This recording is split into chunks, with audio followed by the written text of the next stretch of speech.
Hello friends, welcome to my channel Odia Chintan. तो आशा करछि आपण माने समस्ते बहुत भलरे थिबे। आमे आलोचना करथिले ओडिया व्याकरण। तो ओडिया व्याकरण भितरे बहुत परिचित गोटे अध्याय सेटा होछि कोन ना कारक। तो आमे आज ए कारक ऊपर आलोचना करिबा। ठीक अछि, तो चलंत आलोचना करिबा कारक। तो कारक को देखा गले साधारणतः कौन ना साधारणतः कारक केते प्रकारर कारक आमर होची 6 प्रकारर। ठीक अछि, 6 प्रकारर। आउ गोटे हे जाउची कोन ना संबंध पद। ठीक अछि, संबंध पद केही केही ए संबंध पदटा को कारक मध्य अंतर्भुक्त करिकी कहती ना कारक होची आमर 7 प्रकारर। ठीक अच्छे, तो आकु जदि आमे बाद दे दबा ये संबंध पद को जदि आमे बाद दे दबा ताहले कारक आमर हे जिवो कोन ना 6 प्रकारर। तो से जो आमर 6 प्रकारर कारक अछि से 6 प्रकारर कारक मध्य कौन कौन अछि ना प्रथम हैला 1 नंबर रे हैला आमर कोन ना कर्ता कारक। कर्ता कारक 2 रे कौन आछि ना 2 रे आसुची कर्म कारक। 3 रे आछि हमर करण कारक। 4 रे आसुची संप्रदान कारक। संप्रदान कारक 5 रे आसला कण ना अपादान कारक।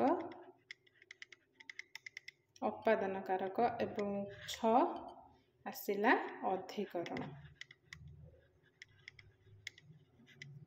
अधिकरण कारक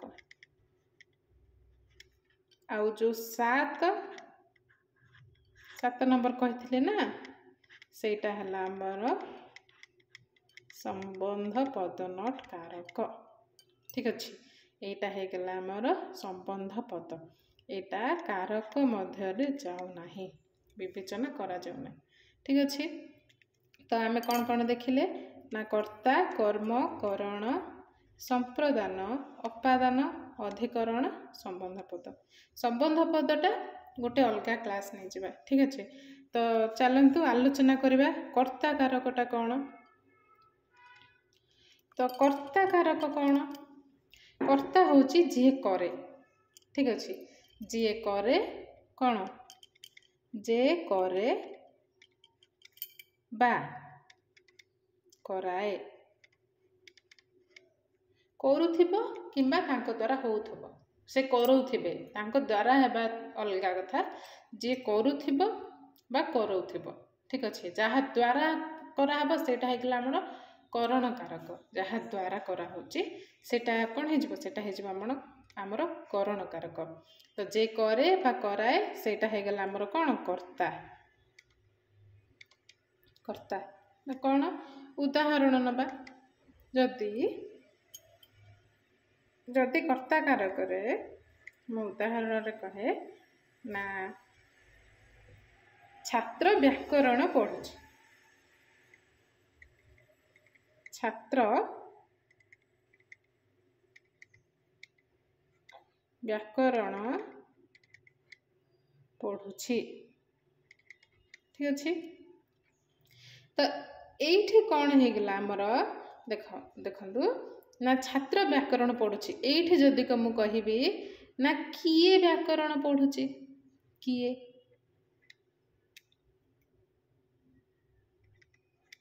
किए व्याकरण पढुछि, तो सेठी आंसर कोन आसीबो ना छात्र। कौन पढौछि कौन पढुछि ना व्याकरण। बुझी पारले, तो आमे एठु कौन जानिले ना छात्र व्याकरण पढुछि उदाहरण रे रहला। तापर कोन ना किए व्याकरण पढुछि ना छात्र व्याकरण पढुछि ना कौन पढुछि ना व्याकरण पढुछि। ठीक अछि, तो किए आ कौन तो एठी हमर कोन आसी जिवो ना जेते बेले किए ओ कौन कौन लगे आम कि प्रश्न करवा एवं ता उत्तर जितेबाला आमको एमतीया सेंटेंस रे पलि आसुथिबो किए व्याकरण पढ़ुची कौन पढ़ुची किए आ कौन ये दुईटी क्वेश्चन रे जितेबाला आमको आंसर आसुची तो सेटा हो आमर कर्ता कारक बुझी पारले। तो कर्ता कारकर संज्ञा कौन ना कर्ता कारकर संज्ञा है जे जे क्रिया संपादन करे क्रिया संपादन करे बा कराए ताहाकू कर्ता कारक कहुए। ताहाकू कौन कहुए ना कर्ता कारक कर्ता कारक कहुए बुझिपारे ना जे क्रिया जीए जे अर्थ कौन जीए जे क्रिया संपादन करे बा कराए ताहाकू कर्ता कारक कहुए बुझिपारे। छात्र व्याकरण पढ़ुची सेमती जदि शिक्षक छात्र को व्याकरण पढ़ाउछंती जदि मु कहे तो किए छात्र को व्याकरण पढ़ाउछंती हे जीव उत्तर शिक्षक। शिक्षक छात्र को कौन पढ़ाउछंती ना व्याकरण पढ़ाउछंती तो सेठी कौन शिक्षक व्याकरण मध्य रहीगला आमर कौन कर्ता कारकटा। तो आशा करुच्ची कर्ता कारक भल भाव बुझी पार्थिबे ठीक अच्छे कर्ता कारकटा आपण मैंने भल भाव बुझी पार्थिबे। एबे आमे कर्ता कारक पर कोठी के जिबा ना कर्म कारक को जिबा कौन आछे एबे हमर ना कर्म कारक।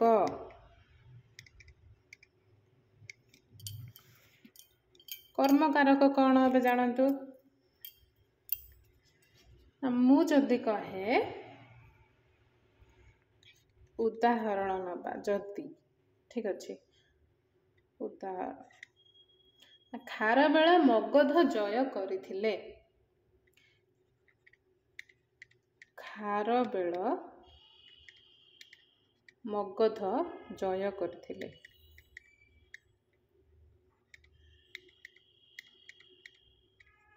जय करथिले कौन जय करथिले अर्थात जीति थिले जो युद्ध होइथिला से तो कौन होइथिला ना खारबेल मगध जय करथिले ठीक अच्छे।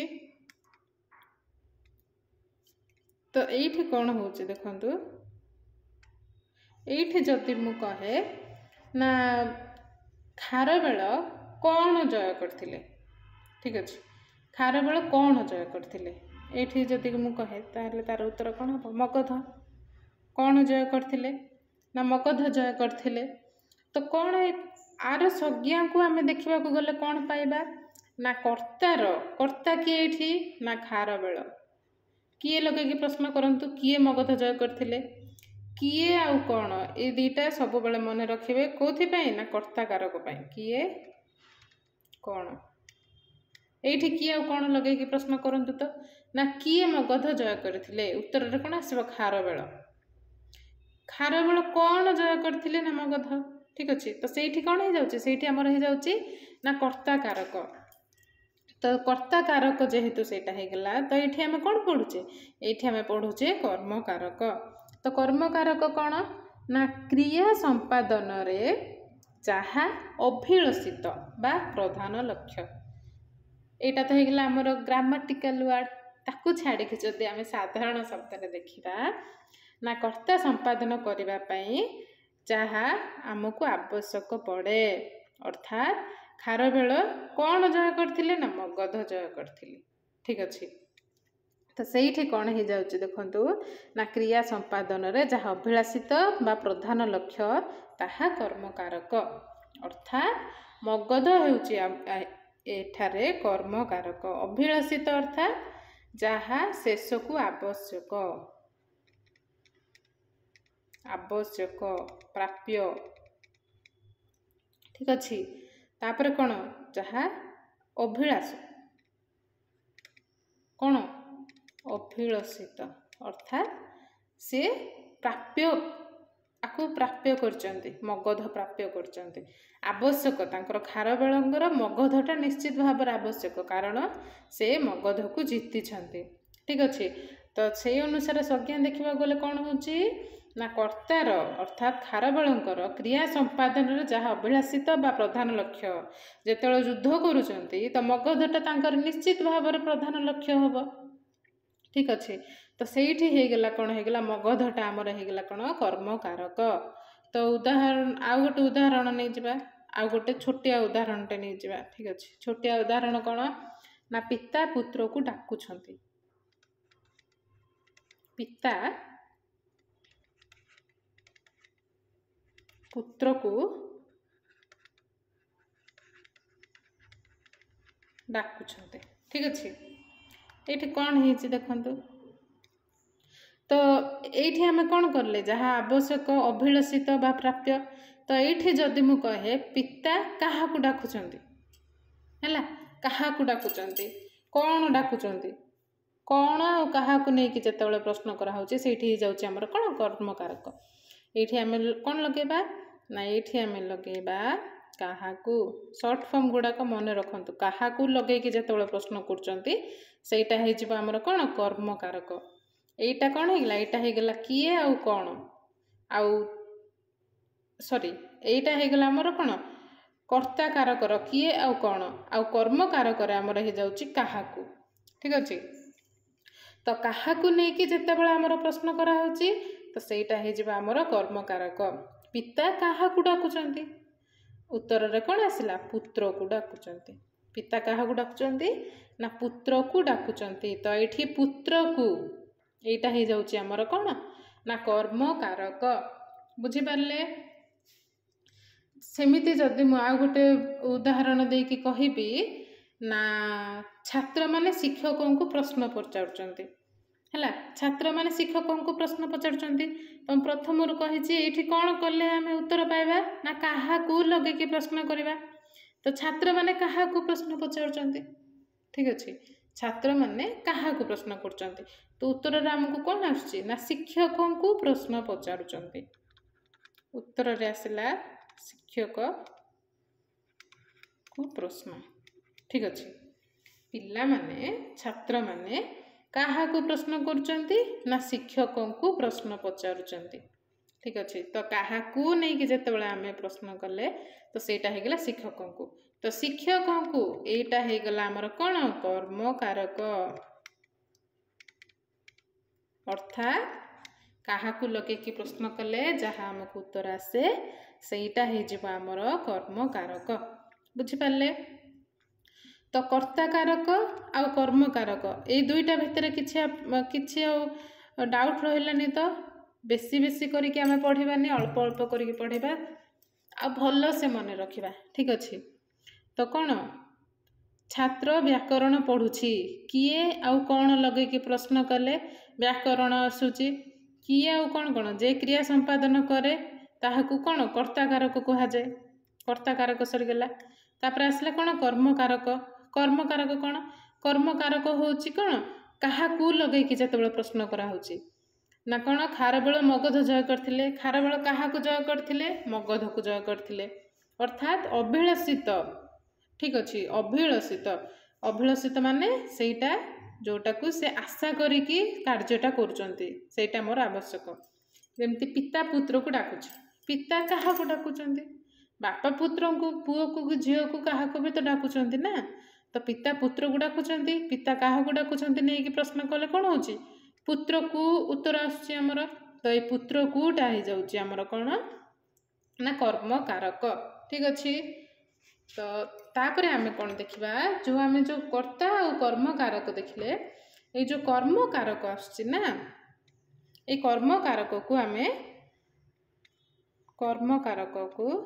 କର୍ମକାରକ ଦୁଇ ଭାଗରେ ବିଭକ୍ତ କରୁଛି। ଠିକ୍ ଅଛି। କର୍ମକାରକକୁ ଆମେ ଦୁଇ ଭାଗରେ ବିଭକ୍ତ କରୁଛେ। ଗୋଟେ ହେଇଗଲା ଆମର ମୁଖ୍ୟ କର୍ମ, ଦ୍ୱିତୀୟଟା ହେଇଗଲା କ'ଣ ଗୌଣ କର୍ମ। ଠିକ୍ ଅଛି। ମୁଖ୍ୟ କର୍ମ, ଗୌଣ କର୍ମ। এই जो कर्म कारकटा रहिला ना এই कर्म कारक को आमे दुई भाग रे विभक्त कले प्रथमतः हला मुख्य कर्म द्वितीयतः हला गौण कर्म। तो जदि मु उदाहरण निये कौन ना सन्यासी लोक मानकु उपदेश देउछंती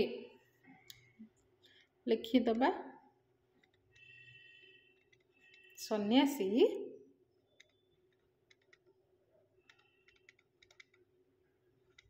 लोक मानकु उपदेश देउछंती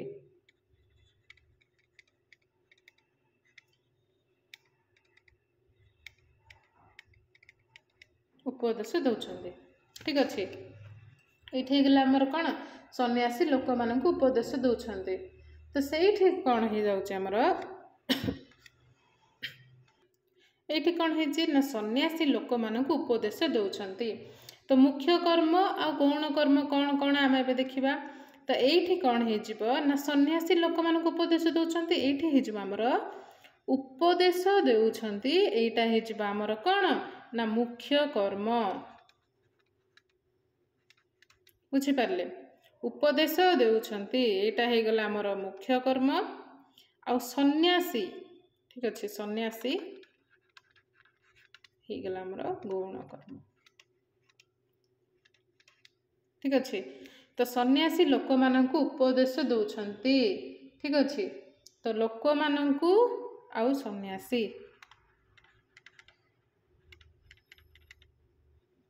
लोक मानकु सन्यासी ही गला हमर कोन गौण कर्म तापरे कोन उपदेश दउछंती एटा ही गला हमर मुख्य कर्म। तो मुख्य कर्म और गौण कर्म मध्य पार्थक्य जानि परले आपण माने ठीक अछि। तो एथरे कोन हो जाउची ना कर्ता और कर्म तापरे आसला कोन कर्मर जो कारक रहिला ताको आमे मुख्य कर्म गौण कर्म तो उदाहरण देके जानि पारले आपण माने तो जेते बेले भी एमिति गोटे सेंटेंस आसुची तो सेठी आपण माने देखिबे मुख्य आपण कोटा लागुची ना कोन ना उपदेश दउचंती एटा होची मुख्य कर्म ठीक अछि। गौण कर्म कोन ना लोक मानक उपदेश दउचंती एटा हैला गौण मुख्य हो गला उपदेश किछि गोटे महान कथा से कहउचंती काहाको कहउचंती ना लोक मानक कहउचंती तेणु उपदेश दउचंती हे गला हमर मुख्य कर्म तापरे लोक मानक एटा हे गला हमर कोन ना गौण कर्म। तो कर्ता आउ कर्ता कर्म आमे जो कारक पढुथिले कारकर कर्ता कारक आउ कर्म कारक ए दीटा जी हमर सरी गला। तो नेक्स्ट क्लास रे आमे कोन पढिबा ना करण आउ संप्रदान ठीक अछि करण कारक करण प्लस संप्रदान नेक्स्ट क्लास रे ए दीटा को आमे पढिबा। आशा करछि आज रे वीडियोटी आपण मानको निश्चित भाव रे भल लागिथिबो जदि वीडियोटी आपण मानको भल लागिछि ताहले निश्चय भाव रे गोटे लाइक कर देबे संग साथी मानको सहित शेयर कर देबे एवं सब्सक्राइब करिया पे जम्मा रे भूलिबेनी। ता आसंता क्लास रे देखा हबो करण आउ संप्रदान कारक सहित सेतिक पर्यंत मते विदाय दियंतु। Thank you.